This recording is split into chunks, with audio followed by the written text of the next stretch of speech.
जलबिन्दु आँखामा लाग्ने एक किसिमको गम्भीर रोग हो जसले आँखाको पछाडिको नसालाई क्षति पुर्याई दृष्टि गुम्ने तथा सदाको लागि अन्धोपन गराउन सक्छ।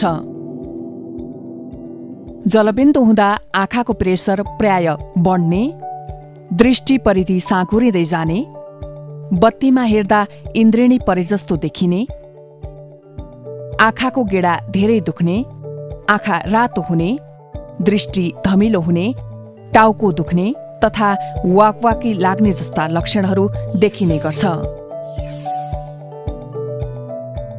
यसका धेरै कारण छन्, जसमध्ये चोटपटक लागेर अथवा मोतीबिन्दु धेरै पाकेर पनि जलबिन्दु हुनु प्रमुख कारण हुन्।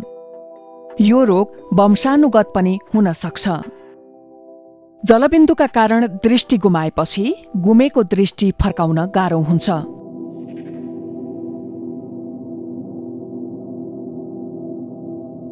त्यसैले 40 वर्ष उमेर पुगेका व्यक्तिहरूले नियमित आँखा परीक्षण गराई समयमै जलबिन्दुको पहिचान गरी उपचार गराउनुपर्छ।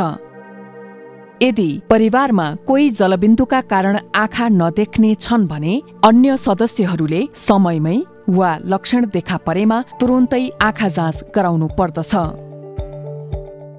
यस आँखा अस्पतालमा जलबिन्दुको निदानका लागि परीक्षण, पहिचान र उपचारको लागि अत्याधुनिक प्रविधिहरू जस्तै शल्यक्रिया, लेजर र औषधिको सुविधा रहेको छ।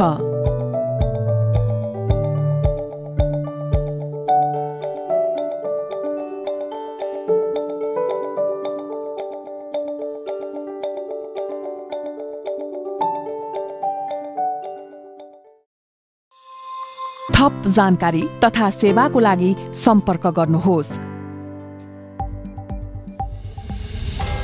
विराटनगर आँखा अस्पताल, रानी विराटनगर।